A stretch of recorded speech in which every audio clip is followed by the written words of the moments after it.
It's Wednesday, December 14th, 2022, 6:10 p.m. This regular meeting of the Board of Commissioners is called to order. City Clerk, will you call the roll?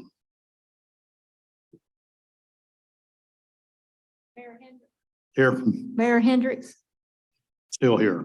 Vice Mayor Andrews, Here. Commissioner Taglerini. He'll be here shortly. Commissioner Kerr, Here. Commissioner Hudson, Here. You will join Attorney Trask for the invocation and Pledge of Allegiance. Our Heavenly Father, we seek blessings on the task before us. Bless our efforts with clear insight, our deliberations with wisdom, our work with clarity and accuracy, and our decisions with impartiality. We pray that our work this evening will find favor in your sight. This we pray. Amen. I pledge allegiance to the flag of the United States of America and to the republic for which it stands, one nation, under God, indivisible, with liberty and justice for all.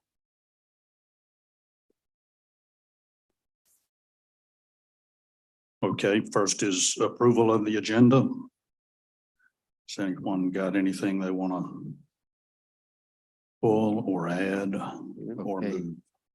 Is this where we make the motion to move items C and D, the John Pass Village Activity Center, to either January or February meetings? I would appreciate that. I'm not ready to vote. Okay, I'd like to make a motion to move items C and D and the agenda to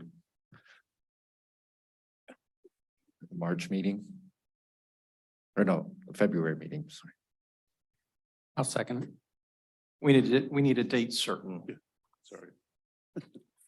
And you're referring to the regular meeting or a workshop, The regular meeting, the February February. regular meeting. which is February the 8th, Make a motion to Wednesday, February 8th. move items C and D, the John Pass Village Activity Center items to February 8th, was it? Yes. Thank you. I'll second that. Can we discuss this first or? Sure. Okay.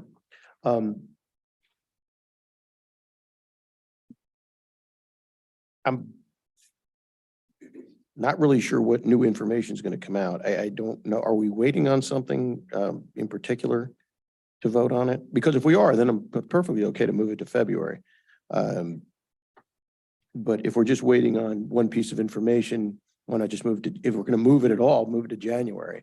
I think the more we keep kicking the can down the road, I don't know really what information we're looking for to make this go one way or the other. So if somebody can explain that to me, I'm perfectly okay doing it, but I think Mr.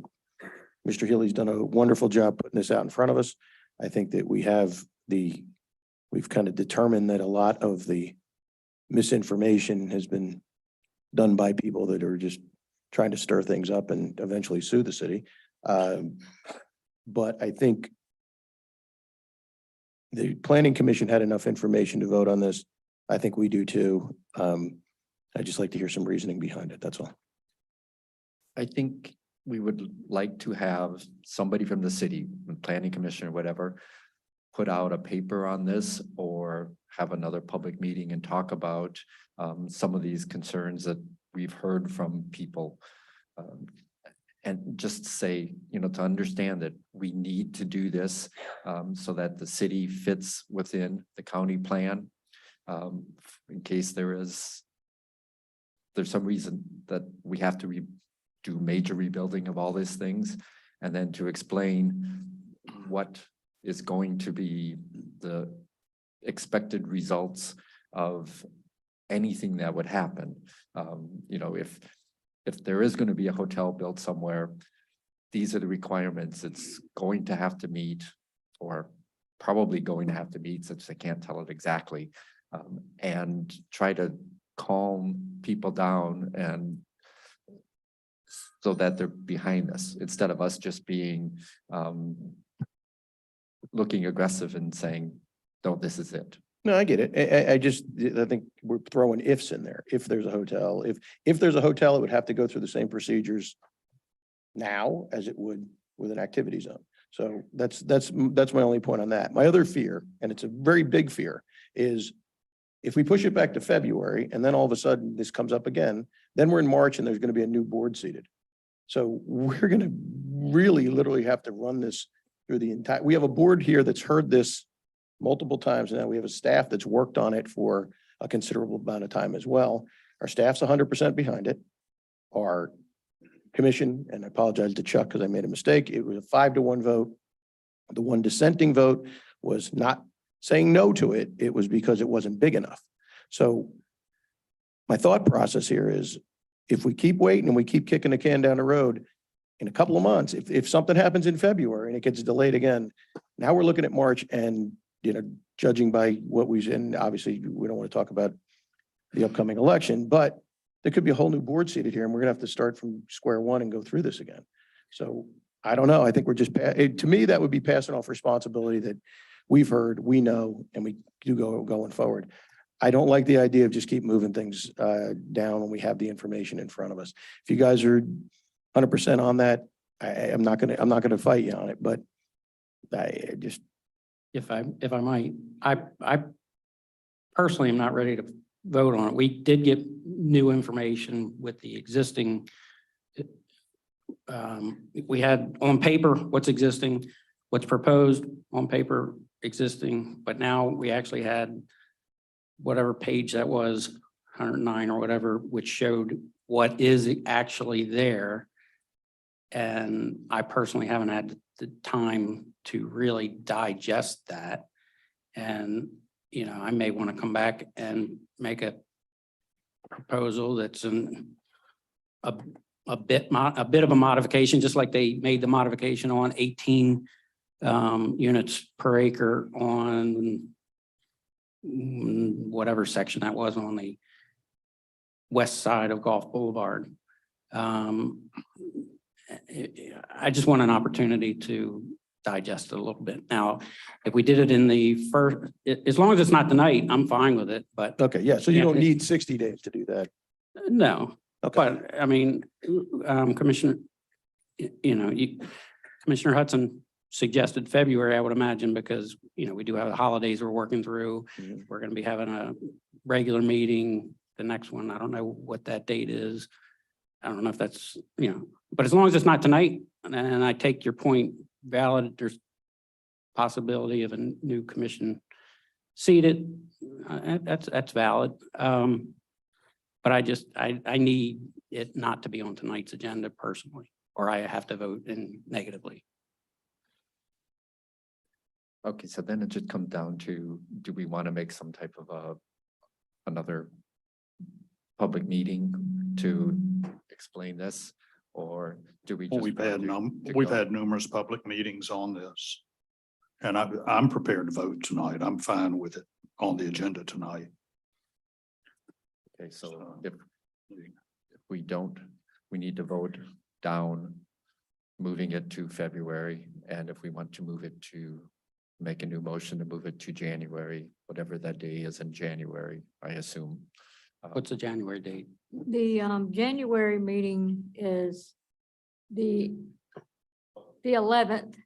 And then if it was moved to February for the 8th, now our first regular meeting in March is the week before the election. So if it was first reading at February, it could be second reading in March, or you do January and February. I would push it no farther than January. I think we can get the votes for January. So let's do that. So Commissioner, you can amend your motion, amend it from February to January. You don't need to vote it up, the other one up or down. All right, thank you. Okay, I'd like to amend the motion, moving the meeting or those two items to February 8th to January 11th. I'll second that. City Clerk, will you call the roll? Commissioner Hudson, Yes. Commissioner Kerr, Vice Mayor Andrews. yes. Mayor Hendricks. No. The motion carried 3-1.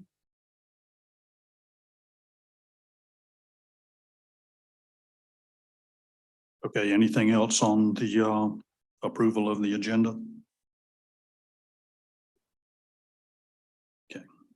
Okay, I'll make a motion to approve the agenda with the change of removing letter C and D and moving them to the January meeting. I'll second. City Clerk, will you call the roll? Vice Mayor Andrews, Yes. Commissioner Kerr, Yes. Commissioner Hudson, Mayor Hendricks. Yes. The motion carried 4-0. Okay, next is proclamations, presentations. I don't think we have anything tonight. Okay. Next is public comment. If anyone has any public comment on anything that is not on tonight's agenda, please step forward to the podium, state your name and address. You have 3 minutes to speak. Those two items are not on the agenda, so this would be the time for them to speak. Yeah, that's true. No, Okay. right.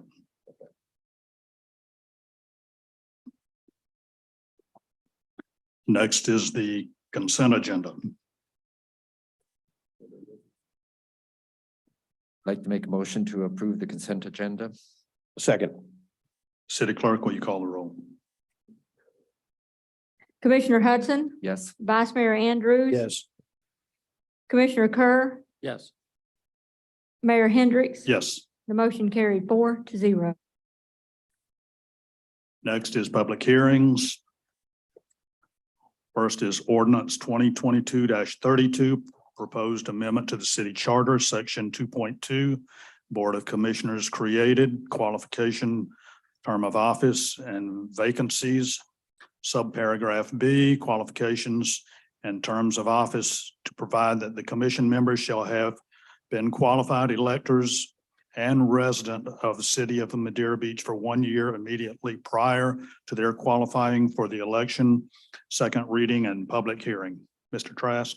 Thank you, Mayor. This is ordinance 2022-32, an ordinance of the city of Madeira Beach, Florida, submitting to the electors of the city of Madeira Beach a proposed amendment to city charter section 2.2, Board of Commissioners created, qualifications, term of office and vacancies, subparagraph B, qualifications and term of office, to provide that the commission members shall have been qualified electors and resident of the city of Madeira Beach for 1 year immediately prior to their qualifying for election and providing for an effective date. That was the the second reading of ordinance 2022-32 by title only. It was first read on November the 9th, 2022 and approved. There have been no changes since that date. I know I've been over this. I'm sure we all have. I have no problems with it. Okay, this was voted on by the citizens to change the charter for this, and it was approved. And we found another place in the city charter that mentions it. So we have to do this to change the second place where it's written. So we're not changing anything that people have voted on already. We just need to change both of them, and we need the residents to approve that. That's correct. It's to make it consistent. Yes. Okay. So, Make a motion to approve ordinance. Oh, I'm sorry. that's okay. Is there any public comment on this? Okay, Doug. I'll make a motion to approve ordinance 2022-32. Second. City Clerk, will you call the roll? Vice Mayor Andrews. Yes. Commissioner Hudson, Yes. Commissioner Kerr, Yes. Mayor Hendricks. Yes. The motion carried 4-0. Next is ordinance 2022-33, proposed amendment to the city charter, section 5.5, city treasurer to provide that the Board of Commissioners may delegate a contractor or firm to perform the services of the Director of Finance and City Treasurer. Second reading and public hearing. Mr. Trask.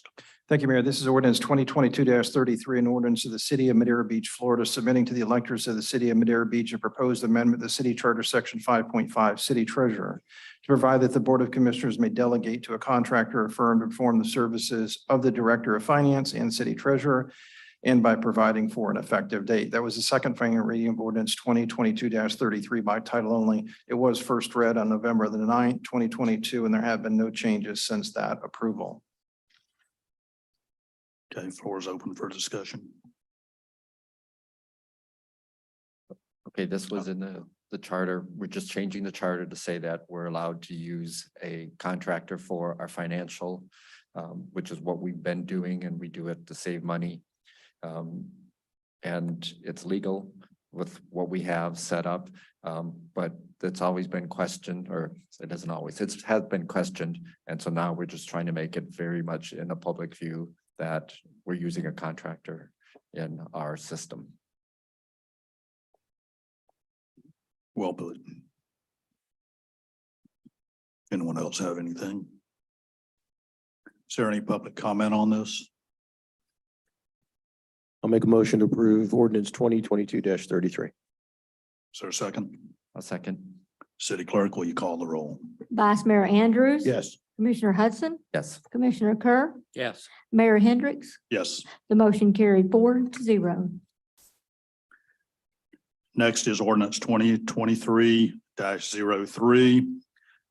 Capital Improvement Program, first reading, public hearing.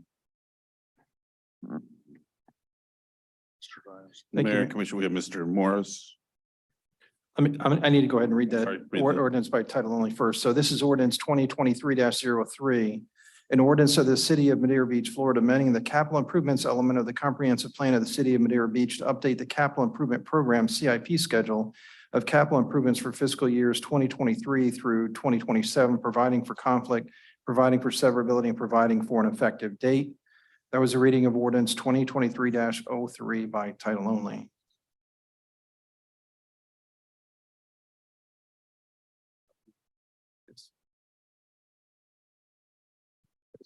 Each fiscal year, the city is required by Florida statutes and by its own comprehensive plan to amend its 5-year capital improvements plan CIP and update the capital improvements element of the comprehensive plan.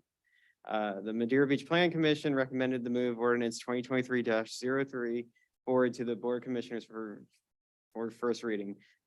Forward Pinellas reviewed ordinance 2023-03 and said it was not impacted by the countywide rules.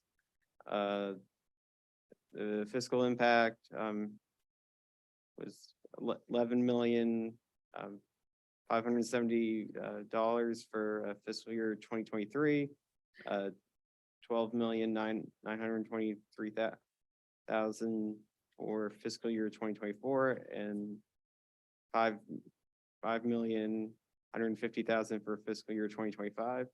And $225,000 for fiscal year 2026, and $225,000 for fiscal year 2027. Staff recommends the Board of Commissioners to approve the ordinance 2023-03 to go to as a second reading. And basically with the ordinance, it adds an updated table that. And this is the CIP that was approved for the budget for the current fiscal year back when the budget was approved in September. Yes, sir. Yeah, and this can always be amended as we Yes, yeah, get to it it. is- So it's just, Yeah, just a formality that we need to adopt this. Yep. And then there's the letter from Fort Pinellas attached also. okay. I'm good with it. Is there any public comment on this? Do I have a motion, please?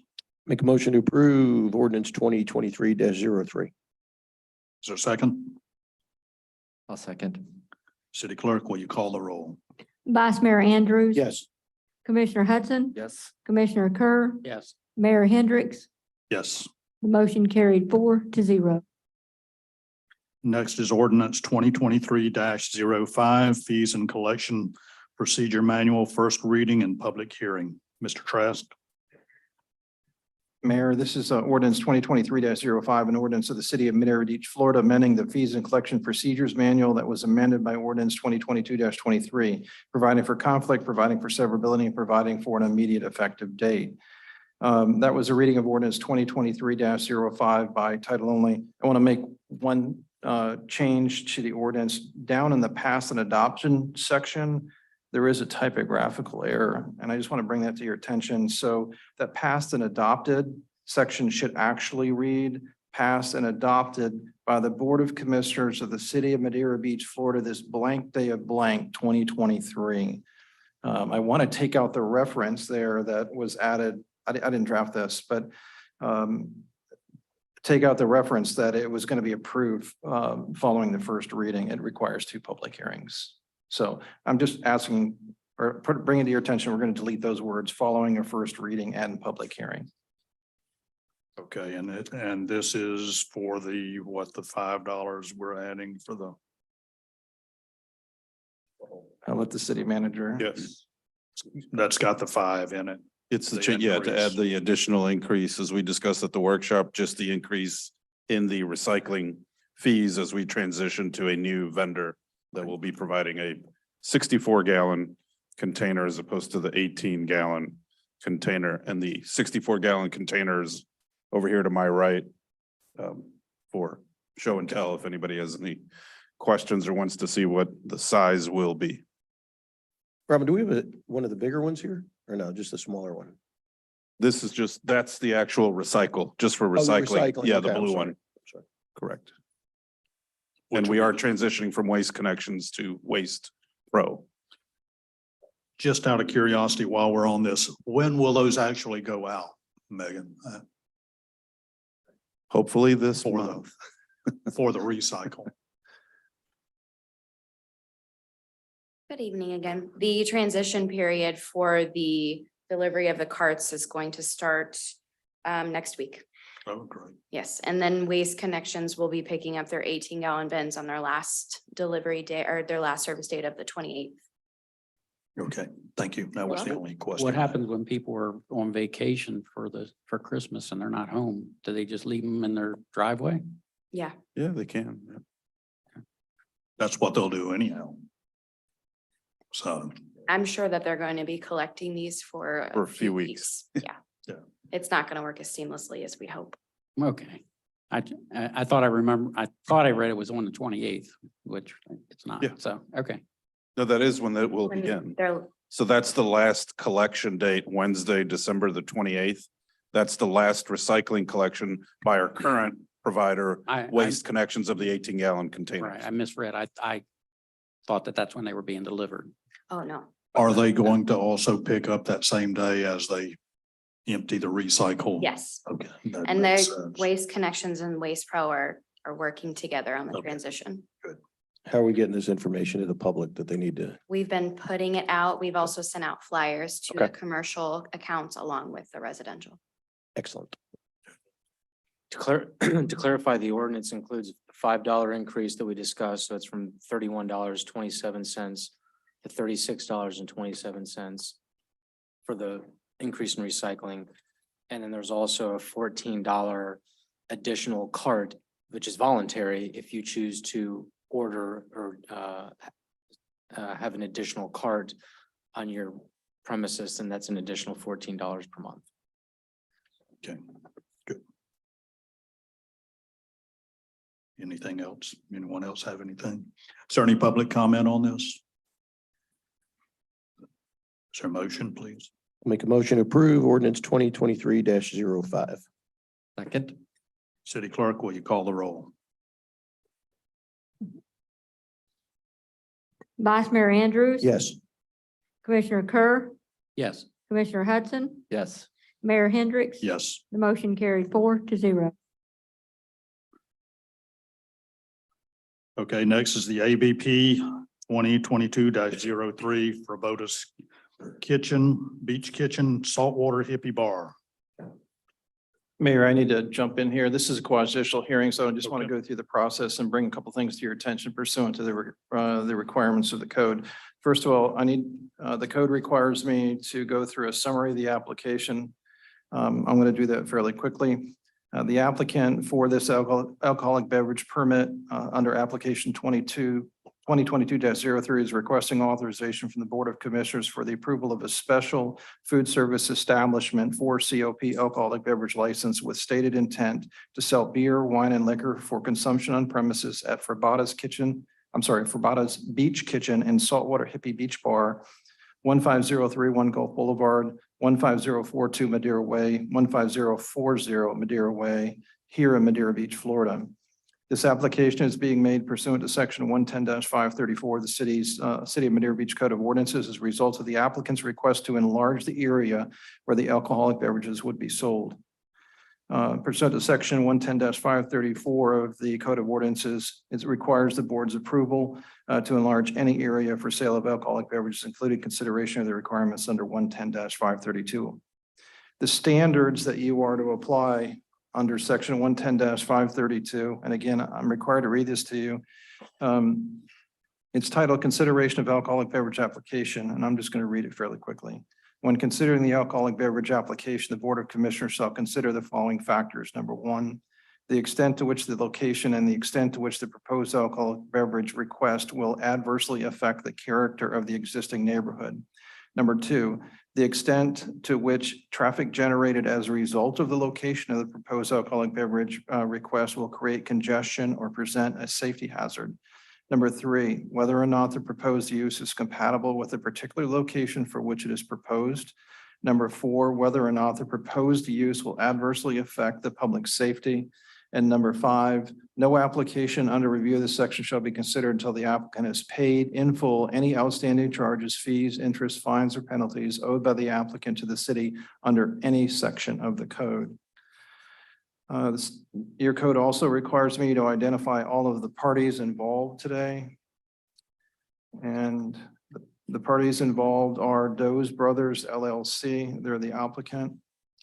We have received a number of different notices of intent, and I'm going to read them in the order that they were received. And as I go through them, if you could just raise your hand, let me know you're here, because I need to know where you're going to fit in the process. So Danette Rosell, thank you.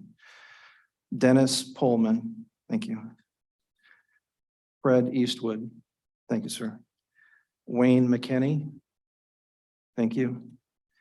Jeff Rouse, sorry if I mispronounced that. Okay. Clara Ellert. Okay. So those are the parties. Clara Ellert was late. She is not going to be considered an affected party. I don't mean late as in tonight. Her notice wasn't received until today. It has to be 5 days prior to today.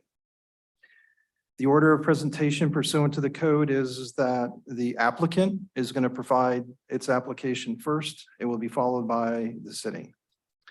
And I want to read the quasi-judicial rules of procedure for you.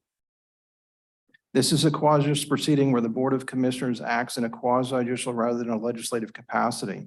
At this hearing, it is not the board's function to make law, but rather apply law that has already been established.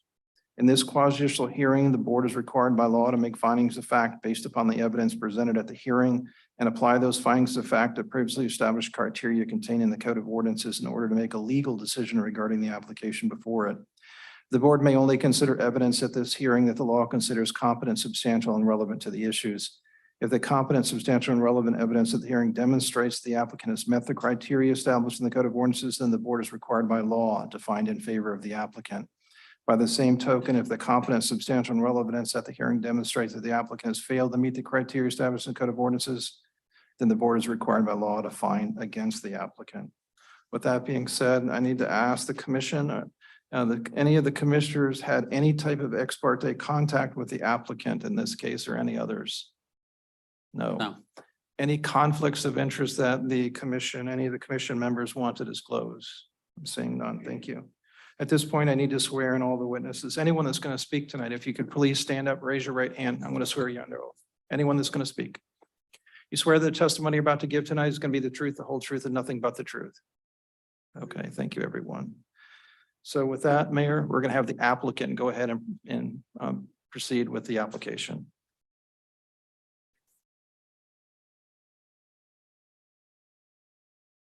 I'm Bill Carnes, 11055 9th Street East, Treasure Island. We had a tenant. I own the buildings on the entire triangle there, and we had a tenant that moved out a while back. It was Sinbad's, and After Ian came, we had the idea that we have a special event there. We raised a tremendous amount of money and food and supplies for the victims for Hurricane Ian. We had a concert there. It was held inside. It was very well attended. And moving forward, I'm involved in numerous charities. My partner Kenny's involved with numerous charities.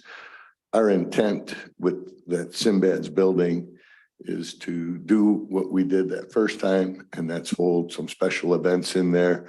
We're only allowed to get so many special events permits in the calendar year for extension of the alcohol. I believe it's 3.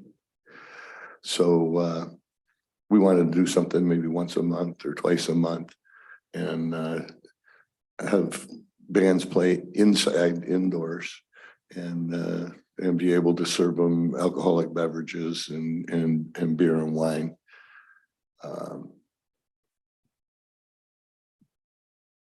I think that's pretty much the extent of our application.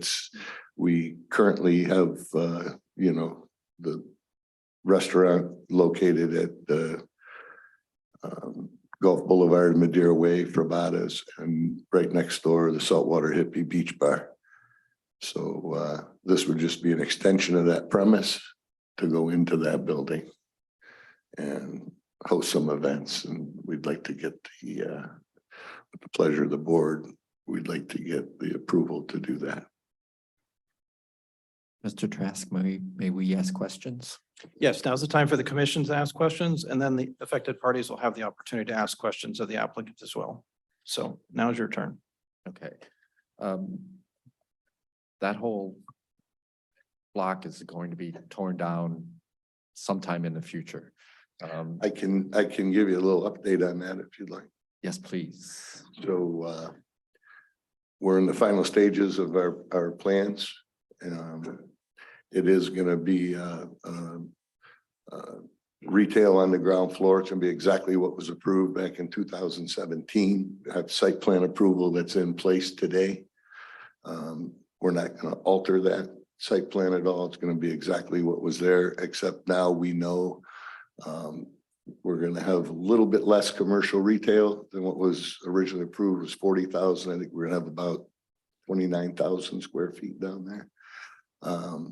We're going to have 2 floors of the parking garage, and we committed to Marriott to bring a Marriott autograph collection. It's going to be a condo hotel, but it's going to be run as a Marriott. And then we have the 10 condominiums that are up on the top floor. And we're really excited about that. We're going to get our plans into the city here soon.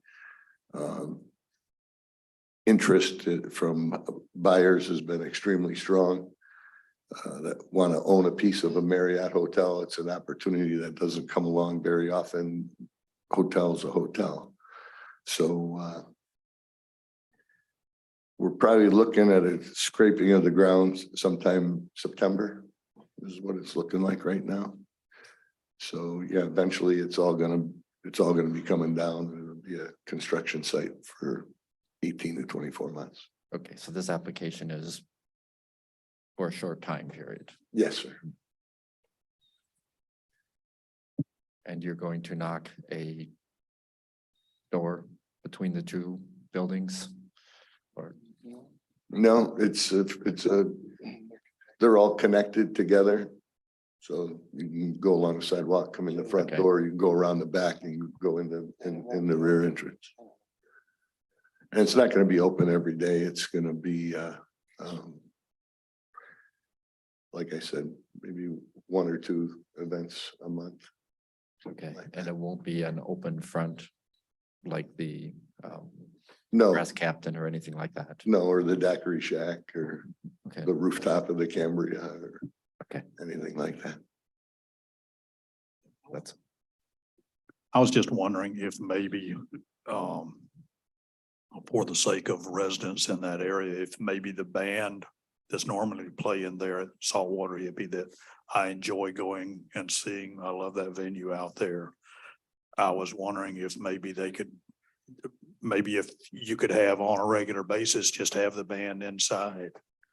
I was spoke that considered? today. I got a phone call from gentleman who's past president of the Ocean Sands Condominium Association. He reached out to me to ask me if that was possible. I think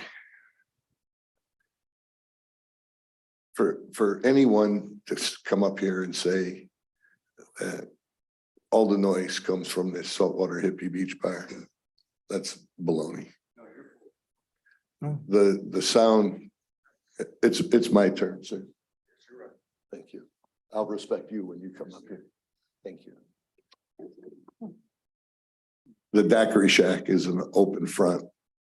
They have bands there. They had a very big event there the other night. The Cambria plays music. They had a 4-piece band up there just the other day. I know the city manager walks that area quite a bit. It's not just us there that's creating the noise. A lot of the noise, as you know, comes from the roof of that Cambria. Because it's the highest building around, there's nothing to stop it. Our courtyard is surrounded by buildings there. There's buildings all the way around it. So that's my position on it. We conform to the sound ordinances.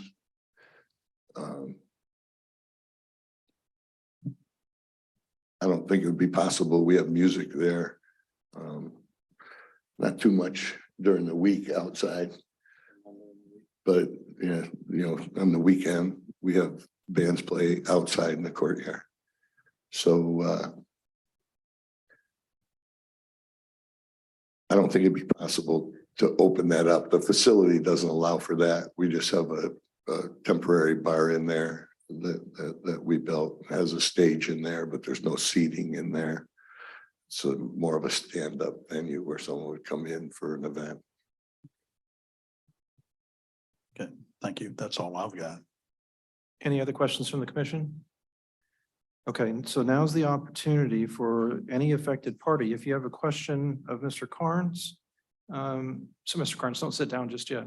Any affected parties have any questions of Mr. Carnes before he sits down? I don't see any. Thank you. Thank you. Sir, did you have a question?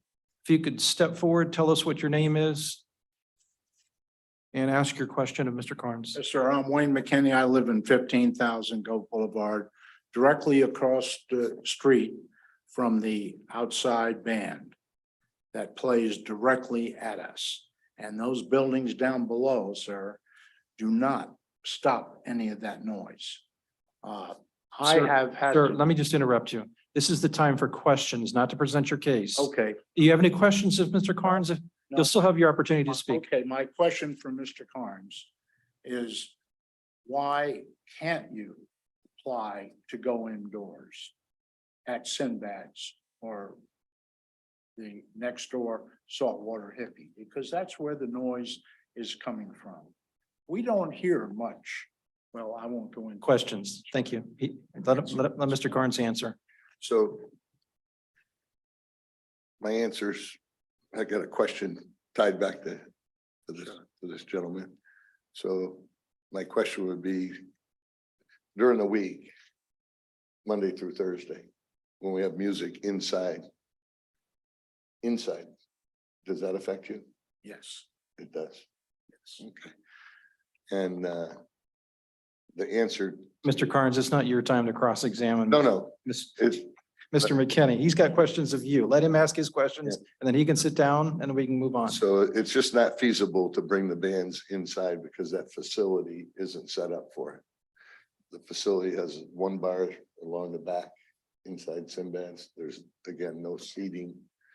It's strictly for an event. It's nothing to do with the everyday operation of business. It's a sporadically used facility. We used it once so far under a special use permit. Any other questions, Mr. McKinney? My questions are, the band has to be regulated. and I don't want to go into a presentation. Not yet. at this time, because it's way too noisy. And I And not respect your just on opinion. the weekend, but during the week as well. Okay, thank you. Thank you. Do you have a question of Mr. Carnes? Okay, if you could step forward. Just questions, no statements. You'll have the opportunity to speak afterwards. Questions of Mr. Carnes? Yes, Mr. Carnes, you mentioned a September date for leveling the lot. Correct. You're going to need to speak up. We can't Okay. hear you. You mentioned a September date for leveling the lot, so this application is purely for 8 months? It's temporary, you know, there could be a delay of a month or so. you Okay, know, but okay, Our intent, as you see, a lot of the buildings are vacant now. Yep, yep. Our intent is to do the demolition and begin the construction. Uh, It's not a long-standing facility either way. And sad day for me because I own the restaurant yeah, understand, and okay. I hate to see it go. Second question, to the extent that you can tell us, I mean, in terms of when the new complex is built on that block, are there plans for live entertainment? I'm sure there's locations in there. In that 28,000 square feet Mhm, that are for bars or restaurant. okay, Would would they be outdoors? Or be indoors? outdoors, they'd be indoors, They would be indoors, be under the roof. okay. Would they, there would be no rooftop? Activities? There's in the hotel owns the fourth floor that has a pool deck on there. Okay, the fourth floor, yeah, The fourth floor okay, has a pool deck. It has a indoor, outdoor restaurant, okay, entertainment, not like music stuff, probably, you know, more soft. It's a high-end hotel. yeah, okay, So they're not gonna have rock and roll okay, blasting in the background. and nothing on the 8th floor? At the top No, of the building? private residence is up there. Okay, okay, I guess I have, can I ask a question of the commission or? No, sir. Or the city attorney? You, Okay. you'll have the opportunity to Okay. speak to the commission in a Okay, few minutes. I'll ask Mr. Carnes, do you understand whether the city has the ability to offer a limited time approval through September? I don't know that. Okay. I know what we have applied for, Yeah, okay, and that would be for inside, okay, thank you. no outside. Thank you. No further questions. Okay, with that being done, Andrew, it's now time to present the city's staff report. Yes. So in section 110-532 requires when considering the alcohol beverage application, the board commissioners shall consider the following factors. A staff analysis follows each factor. The first factor is the extent to which the location and extent to which the proposed alcohol beverage request will adversely affect the character of the existing neighborhood. Section 110-534, the Madeira Beach Code of Ordinances requires properties that propose to enlarge the area for the sale of alcoholic beverage to file a new petition for alcoholic beverage zoning with the board of commissioners. Fervada's Beach Kitchen and Saltwater Hippie Beach Bar are located in Madeira Beach Town Center Special Area Plan, Commercial Core District, which is an area focused on a mix of commercial and with some mixed uses like temporary lodging. It is one of the main commercial areas of Madeira Beach. The properties are currently zoned a PD planned development. As we know, they're gonna be eventually redeveloped. Currently, the applicant has special food service establishment for COP alcoholic beverage license that was approved in 2019. The applicant is proposing to expand their alcohol use to an adjacent commercial structure where entertainment like concerts would be held inside the structure. Within the structure are 5 high top tables, a stage, and a small bar that prepare beverages. In the packet, the application shows the floor plan, and then I took a couple pictures just to show how it looks. The type of alcohol license would stay the same as what it has currently. And it would still need to meet the restaurant requirements located in section 110-527 of the Madeira Beach Code of Ordinances. The proposed expansion would be compatible with the neighborhood since it is a commercial focused area. The extent to which the traffic generated as a result of the location of the proposed alcoholic beverage request will create congestion or present a safety hazard.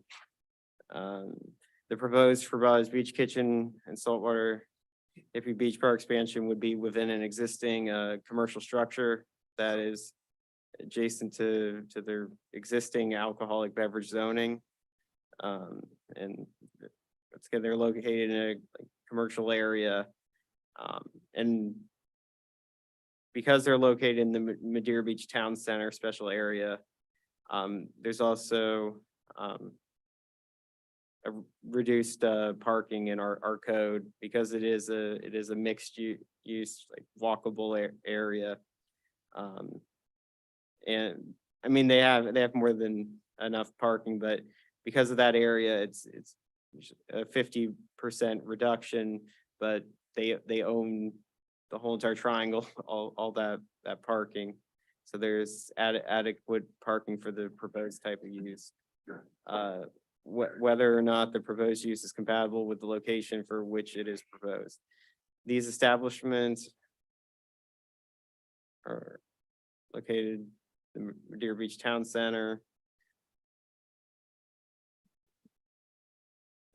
And have our zone PD establishments they're not located within 300 feet of a church, synagogue, temple, or a place of religious worship.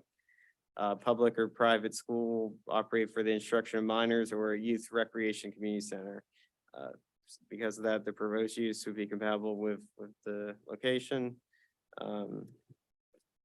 Frabada's Beach Kitchen, Saltwater Hippie Beach Park currently have special food service establishment for COP alcohol beverage license. And since it wouldn't be a change in an alcohol beverage license, it still have to meet that restaurant requirement in our code. That's like 60% has to be from food sales. And because of that, it still have to continue to be a restaurant use. So the proposed expansion would not adversely affect public safety. No application for review under this section shall be considered until the applicant has paid in full any outstanding charges, fees, interest, fines, or penalties owed by the applicant to the city under any section of the code. The applicant has no outstanding fines or penalties owed to the city under any section of the code. With a staff recommendation, though, we did propose following conditions that we would recommend the Board of Commissioners to adopt. The first one is records that show the applicant has been compliant with the restaurant requirement in section 110-538. Record keeping and reporting requirements and section 110-527 classifications in the Madeira Beach Code of Ordinances. Activity related to alcohol use at the proposed location at 15040 Madeira Way must be contained within the structure and cannot be done outside of that structure on that property. And then the last. And then the last one is live entertainment at 15040 Madeira Way must be contained within the structure and cannot violate section 34-87, enumeration in the Madeira Beach Code of Ordinances. Thank you. Any questions from the commission of Mr. Morris? No questions? I have none. Thank you. Vice Mayor, do you have any questions? Okay, thank you. All right, now would be the opportunity for any of the affected parties. If you have any questions of Mr. Morris, you could step forward. Just remind us what your name is, ask your question. So, yes, sir. Thank you.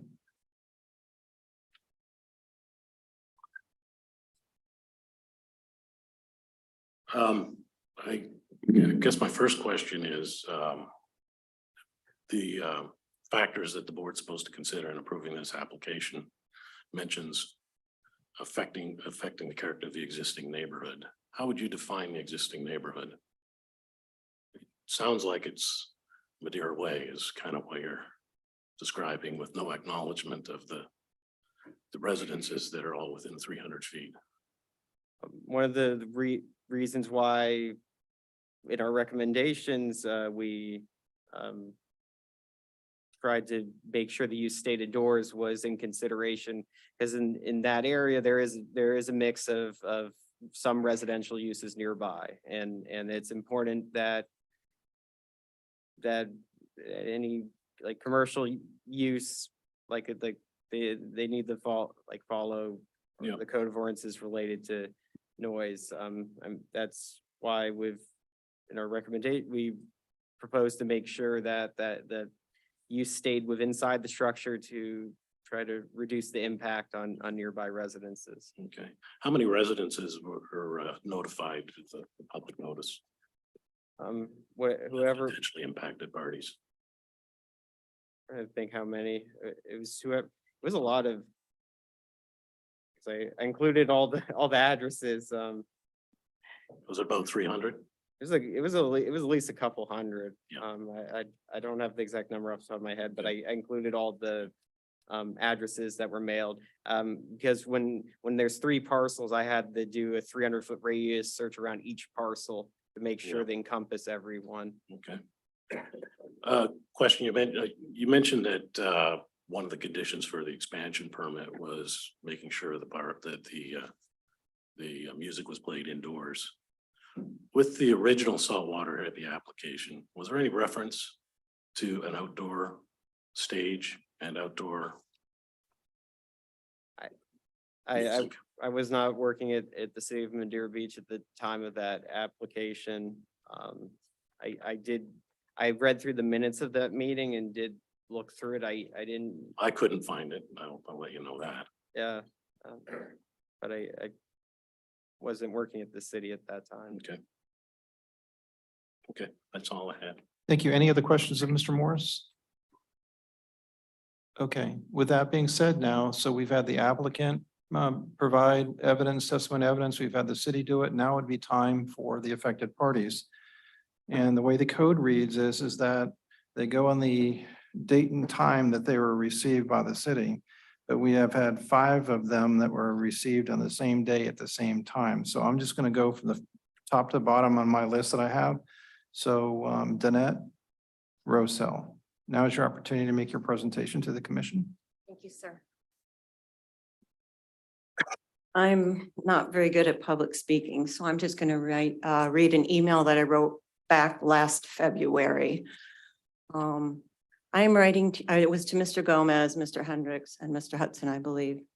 I am writing to you today and to you and your colleagues to lodge a formal complaint regarding the music that comes from Saltwater Hippie. I'm a resident of Ocean Sands, and I know you've heard from many residents and our board president in the past, but it seems to have fallen on deaf ears. If only I had deaf ears. The music coming from Saltwater Hippie on Thursday through Saturday nights makes my home unlivable during that time. If you wish to watch television, you have to double the volume, and you can forget about getting any sleep before midnight. Not only are the levels extremely loud, they often play past the designated quitting time of 11 p.m. I saw in the recent article in the Beach Beacon, and have to say I'm extremely disappointed in Mr. Hendricks' comment. If you buy in a commercial area, you're going to have some noise. We chose this area specifically because it was known for being quiet. If I wanted noise in nightclubs, I would have chosen Clearwater Beach. Mr. Hendricks seemed to be more concerned with keeping the commercial business owners happy than the residents. Regardless of Mr. Hendricks' comments, I don't believe that businesses have every right to make a living doing what they do if it violates local noise ordinances, specifically section 34-86 that says it is unlawful for them to continue to cause, to be made, or continue any loud and raucous noise which term shall mean any sound which, because of its volume, level, duration, and character, annoys, disturbs, injures, or endangers the comfort, health, peace, or safety of any reasonable person of ordinary sensibilities within the city limits. This can definitely be considered loud and raucous noise, and I am a resident of the city. I live here full-time. I work full-time. I'm a nurse, so I work on weekends. I get up at 4 a.m. Does their right to make a living supersede my legal right to comfort, health, peace, or safety? Is there a statute that states a business has the right to do what they do at the expense of others? This has been an ongoing problem for some time now, so obviously current measures are not solving the issue. Is it possible to suggest an ordinance that prohibits outdoor music after 9 p.m.? Can we just ask them to enclose it with soundproof walls? It is my opinion that this situation has been put on the back burner for way too long, and it is my hope that someone will actually have the courage to do something about it in the near future. That was last February. Nothing has been done. And we just want our peace back. And in response to his comment that it could be any band, we don't know it's them, we can literally see the drummer from in front of our front door. We can look down on the band. I have a video of the band. It's definitely Saltwater Hippie, no doubt about that. So thank you very much, and I appreciate your time. Thank you. Dennis Pullman, you don't have anything, Mr. Pullman? Okay, so the next person would be Wayne McKinney.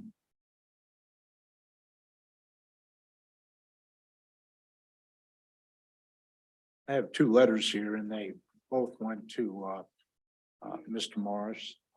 And I'd like to put those for everyone to hear. This one is for the Ocean Sands Board of Directors, is from them to Andrew Morris. I'm going to read it and put it into the record. It may already be there. Dear Mr. Morris, Ocean Sands Homeowners Association Incorporated is a 2 12-story condominium towers located at 14950 and 15,000 Gulf Boulevard, Madeira Beach. Ocean Sands has 160 units in the 2 towers, and we represent those owners as the current board of directors. We are writing you regarding the 4 COP alcoholic beverage license application number 2022-03. Both the Ocean Sands Condominium Association and its 160 owners object to the license application. The current level of noise coming from the Saltwater Hippie is something that the Ocean Sands has complained about many times to no avail. In addition to the noise levels being so loud, we have also complained about the fact that the Saltwater Hippie regularly operates beyond the hours allowed for operation by Madeira Beach, and both weeknights and weekends. We have reached out to both Madeira Beach officials and the owners of the Saltwater Hippie with our complaints and concerns, and have not been able to reach a satisfactory resolution. We strongly reject any application to expand the operations of the Saltwater Hippie. I have a short letter here from an owner that is out west now and could not be here. Fred Stoll. We are residents. This was also sent on December 9th. We are residents of Ocean Sands, Tower 2, living within 300 feet of Saltwater Hippie.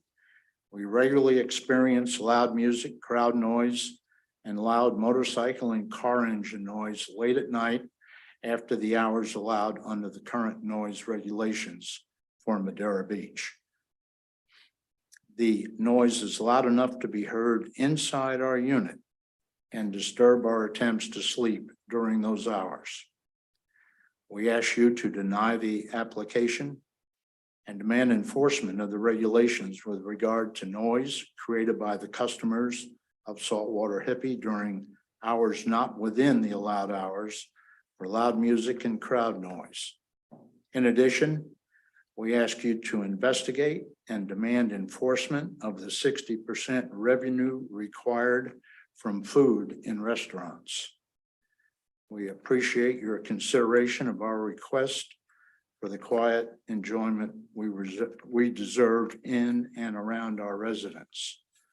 I'd like to also add that we've had to turn away family members from visiting us and staying in our guest room because of the noise. And they've had to find accommodations elsewhere in order to come to Madeira Beach to visit. And that is a terrible shame to have that happen. The noise is outside and the noise is directed directly at our tower. We're not getting noise from Cambria. We're not getting noise from other locations that were mentioned, but we are getting noise from the outside stage that has been apparently erected without permission alongside and outside Saltwater Hippie. The bands, I'm not complaining about the band itself. The volume is terrible. The time that it's pumping out is beyond limits. And Mr. Morris, you said that the music needs to be inside, and it's not. And I'm concerned about that. And that's all I have, but I certainly can answer questions if you have any. Any questions from the commission? Okay, thank you. All right, so next I have Jeff Rouse.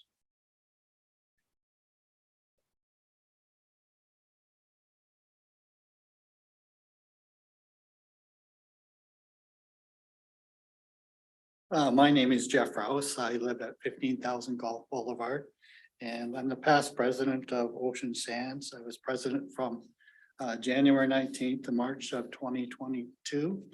And I just want to speak to you in relation to the issues that I experienced during my term as president on the board. I'm just wondering, do the commissioners have the correspondence that was sent by? So there was some evidence submitted by Mr. Rouse, and I asked for copies of it to be placed on the dais. So does everybody have that? Yes, sir. So it's on the dais. Okay, I'm just wondering, I don't want to have to read the 4 pages. If I can quickly highlight the issues here. This has been the #1 complaint that I received from residents of Ocean Sands was the constant noise from various venues regarding the bands that are playing these facilities. Mr. Carnes is correct that it wasn't the problem is not only the Saltwater Hippie Bar, the problem is the Brass Captain, the Daiquiri Shack Bar was an issue as well.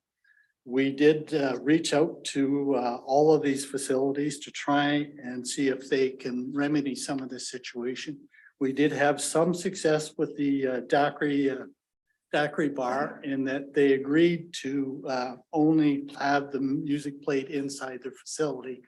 That certainly reduces the situation, the noise situation that we have. When you look at the complaints, you'll see that the music goes well past the 11 p.m. Bylaw ordinance. And it has been a nuisance for the last 3 years for the residents at Ocean Sands.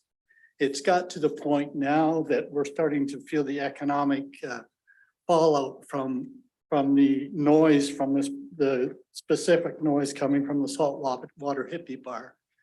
Real estate agents are now telling folks that there is a temporary problem with a purchase at Ocean Sands, especially in the 15,000 Gulf Boulevard location, in that there is constant noise on the weekends from the noise coming from the Saltwater Hippie Bar that does create a problem with people sleeping before midnight arrives.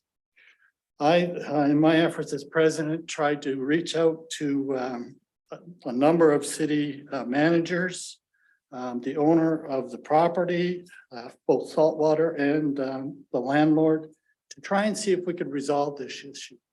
And unfortunately, we have not been able to resolve the issue. The issue continues as late as this past Friday night. The band continues to play past 11 o'clock. They don't shut down till I think this past Friday was 12:30. So they don't comply with the noise bylaw. The solution to this situation is to have the bands play inside of Sinbad's. And for a construction company to knock a door between the two buildings so you could facilitate go back and forth between those two buildings would not be that onerous.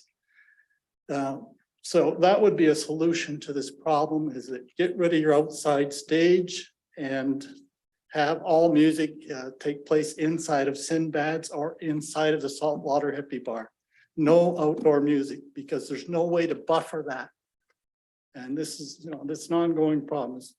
Now that we're having the economic impacts that we are having, there's a group of owners at Madeira Beach Yacht Club, a group at the Ocean Sands, and a group from Sereno who now feel that perhaps litigation is the only way to try and get some compensation for the loss of the use of our properties.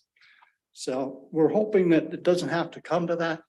We like the redevelopment that Mr. Carnes and his group are putting together in the city, but we've lived with this nonsense for the past 3 years, and it's time that it stops. If not, the group is up to here with this and are going to take action that nobody wants to do, but it might be the only way that we can sleep at night. That's my submissions.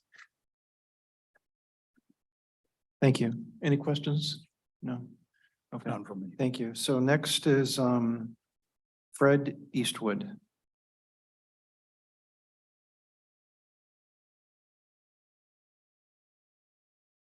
Thank you. So my name is Fred Eastwood. My wife and I are residents at 15,000 Gulf Boulevard on the 10th floor, directly overlooking the Saltwater Hippie Bar. We've owned our unit on the 10th floor for over 20 years. I've provided a packet of evidence that I hope you have had a chance to at least look at and review. It's on the dais. On the dais. Mhm. Prior to making your decision on this matter. I would also like to read a statement into the public record, to provide additional context to this submission. Firstly, I'd like to start by saying I appreciate the efforts that Mr. Carnes and the city have taken over the past number of years to try to transform our town center from an economic dead zone into a thriving district we can provide, we can be proud of. However, this does, from the initial inception of the town center, does seem to be taking a long time. And in the meantime, the changing mix of businesses on Madeira Way has been very impactful in a negative sense on our quiet enjoyment of our condo. The Saltwater Hippie, Forbodas, and the Brass Captain businesses all now host live music. This is a new introduction over the last 3 years. And particularly, as you've heard, the Saltwater Hippie outdoor stage is very loud and extends well into the night beyond the permitted hours. I think that's well documented in your packet. I hope it is for you. We live less than 150 feet from the Saltwater Hippie and their proposed expansion. And as it has been mentioned, over the last 3 years, we've tried to raise awareness of their impact and address the loud noise emanating from the outdoor stage. Not noticed any improvement. And I think the other Ocean Sands residents here can second me on that. We do understand that people come to the beach to have fun. Madeira Beach is embracing tourism and becoming a regional destination. But we have to recognize we all live in close proximity to each other. The need to respect each other's needs and sensibilities. I do not believe the Saltwater Hippie has behaved like a good neighbor over the last 3 years. Indeed, their application for expansion clearly doesn't even acknowledge or address existing or future impact of their operations beyond the Madeira Way Commercial District. The existing neighborhood is not Madeira Way. The existing neighborhood includes residences, a large number of residences within the 300 feet.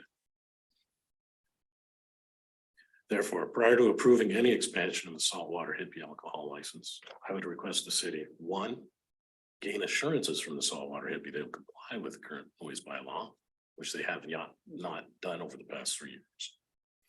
That prohibits loud and raucous noise and live entertainment past 11 p.m. on Friday and Saturday and 9 p.m. on weeknights. Perhaps relocating the stage indoors is a solution. Two, I would request the city review the current saltwater hippie operation for compliance with local bylaws and state statutes. Their current alcohol permit is for a restaurant, not a bar. A couple areas might need attention, as has been mentioned. 60% of revenue from food sales, not alcoholic beverages. Kitchen to remain open during all hours when alcohol is served. I think a quick look at the Facebook page for Bodas indicates that closes far earlier than Saltwater Hippie Bar closes. And additionally, I think this is one thing that I wasn't privy to the discussions in 2018, as maybe a number of people around here weren't, but there was no reference to an outdoor stage or live entertainment in the initial application. The previous business, it was all indoors. It was clearly maybe not the most active business, but it was all indoors and there was never a noise issue. Third point is, after those first 2 points are addressed, that's when I would ask the city to consider the expansion application over only after the first 2 bullet points have been addressed. So within my application, I have addressed what I think are a number of the issues that are supposedly for consideration. I leave it to the Board of Commissioners to decide whether they have merit or whether the original applicant's responses have merit. So I'd like to leave a copy of this the statement for the public record. I'll give it to the clerk. Okay, thank you. Thank you. Any questions for Mr. Eastwood? Not seeing any. No, I Thank have you. none. Okay, so I don't have any other affected parties. Now would be the opportunity for anyone from the public that is not an affected party to step forward and make any statement that they wanted to. Not seeing any. The code then requires or allows the applicant or the city to provide additional evidence to rebut the evidence that was just presented by any other party or person. Mr. Carnes, do you have anything else that you wanted to add before you do your summary? Okay, sir, why don't you step up here again to the microphone?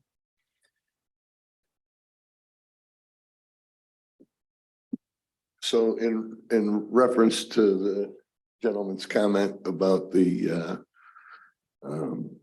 Probotas having different hours than the Saltwater Hippie, we keep our kitchen open in the back. We do shut our dining room 9:30 during the week, 10 o'clock during the weekend, the dining room just in Probotas. We continue to serve food as long as the bar is open. We always have a chef in the back, so I wanted to clarify that comment. We're more than happy to present the commission and the zoning department our sales volumes when it comes to food versus alcohol. That's one of our requirements, is a requirement they have with the state of Florida. And I can tell you, in 6 years that it's been open, we had one complaint, noise complaint. That was it. I can tell you that the stage that's in the courtyard, it's a small stage. It's the bed of a truck. It was all permitted. Everything was permitted, but it wasn't permitted with the original application that we put in because we only had beer and wine and we didn't have music. The courtyard housed homeless people, about 20 or 30 of them every morning from the day I bought the Triangle in 2015. That's all that was in that courtyard. 3-foot high grass and homeless people. I appreciate the Ocean Sands concern. I can tell you that we will address the music on the weekends, but this hearing isn't about the courtyard. It's nothing to do with the courtyard. This is about extending the alcohol permit into the former Sinbad's location. That's it. So I can guarantee you that noise isn't coming just from Saltwater Hippie. And I'm offended. And if they want to pursue a suit, I say pursue a suit. The building's going to be down. I think it's ridiculous to point the finger at one location when there's the Lazy Lizard that has music right across the street facing them. Daiquiri Shack doors face directly to them. My courtyard faces 4 buildings all the way around it. There's a 10-foot gap between the buildings. That's it. And it faces to the north. It doesn't face to the west. It doesn't face that way. So I want to be neighborly. I want to be a good neighbor. If the music goes past 11 o'clock, I'll make sure it doesn't. Kenny will make sure it doesn't. But this hearing doesn't have anything to do with that. It's just about the inside facility of the Sinbad's building. And that's what we're here for today. And this is what I respectfully ask the board to approve. And I thank you for your time. Okay, Mr. Mayor, at this time, we can close the public hearing and it's back to the commission for consideration of the application. Okay. Sorry, did someone else raise their hand? Sir, you've had the opportunity already to speak. I'm sorry? No, sir, you can't rebut the rebuttal. It's not required. It's not allowed under the code. I'm sorry. I'm just going by the code, sir. Okay, so it's to the commission now for consideration. Okay. Is there any other discussion amongst the commission? I guess what I have is Madeira Way is not very well lit. And customers of the restaurants, bars tend to not always walk through, go down and take the crosswalk. So there's always people popping out between cars and there's a lot of people that live back in the yacht club and Second Street, Harbor Drive, all those places. And it's always kind of scary driving through there because somebody just appears or somebody's crossing and you made a turn and you should have given them the right of way, but you just didn't see them.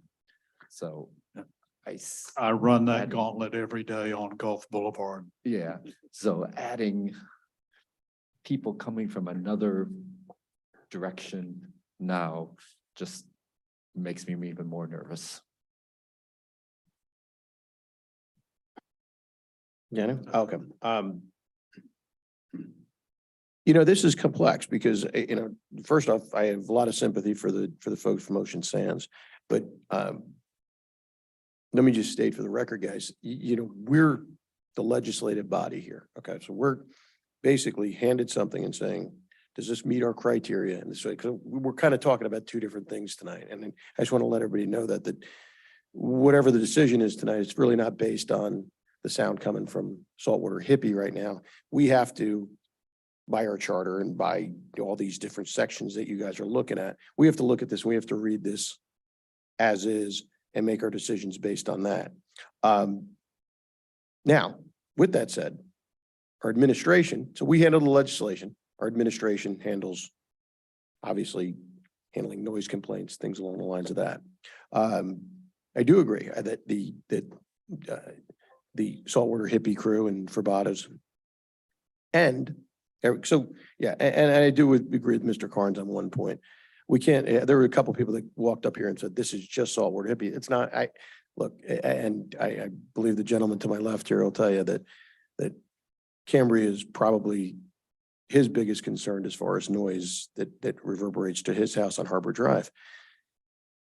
But our administration handles the enforcement of our codes, okay? Now, if they're going past, there's certain timeframes. Yes, I agree. But we have to remember something. Madeira Way sat dormant for probably decades, right?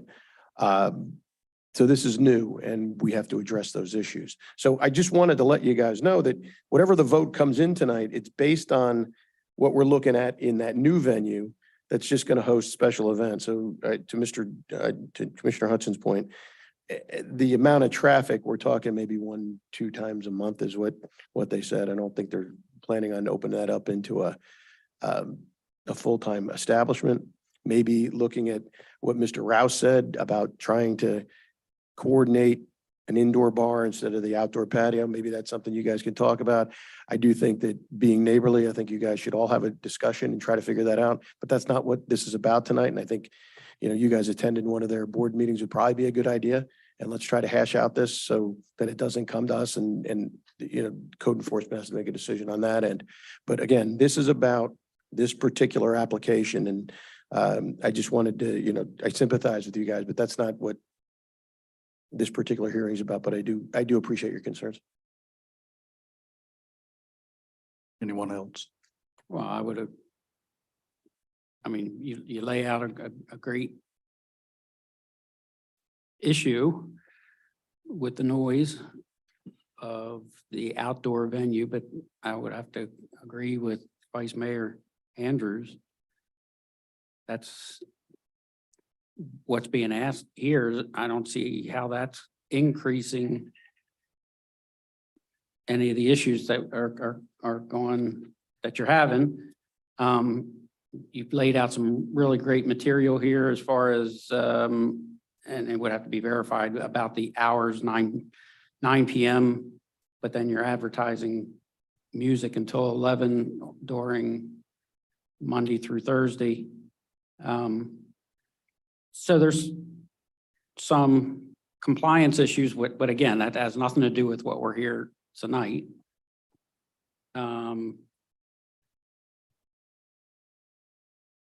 So, we have to vote based on what's being requested. Okay. Is there a motion?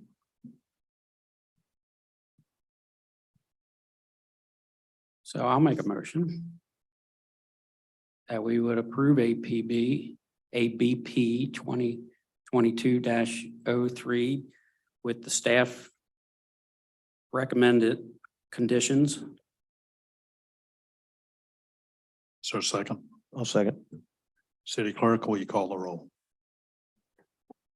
Commissioner Kerr, Yes. Vice Mayor Andrews. Yes. Commissioner Hudson, No. Mayor Hendricks. Yes. The motion carried 3-1. Okay. Next is contracts and agreements. First is approve as outside counsel, recreation center and fire department, fire station construction issues. Mr. Gomez. Thank you, Mayor and Commissioners. I think I'll turn this over to Mr. Trask for a little bit of the legal description. Thank you. So as you know, we've met with each one of you individually to discuss the problems that we found at the rec center and at the fire station, especially with regard to settlement on these two properties. As a direct result of that, the city hired an engineer, Michael Biller Reinhardt, to evaluate the settlement issue. Along with that review and evaluation by Mr. Biller, the city also retained BTL Engineering Services to complete a subsurface investigation to determine why the settlement is occurring. As a direct result of that report and the BTL findings from the corings that were done, it's determined that there is an issue relative to the settlement at the fire station and the rec center.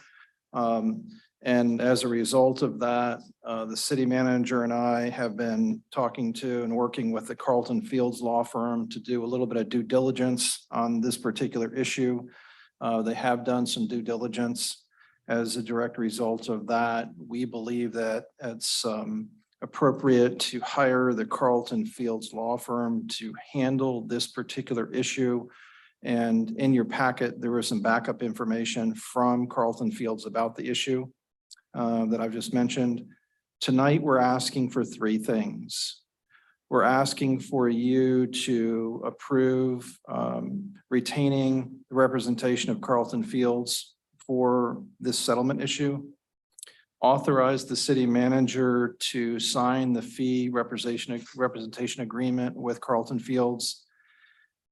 And then the third is to begin the statutory 558 notice process. And if that does not result in a resolution with the contractor or the architect, that Carlton Fields would have the authority to file suit against whatever entity is responsible for the settlement after the due diligence has been completed. So that's what we're asking for you to do tonight. We do have Representative Carlton Fields in the audience if you have any specific questions. But that's what we're looking for tonight. There'd be no presentation by Carlton Fields though tonight.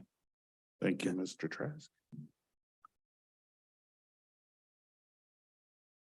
Is there any input or questions by the commission?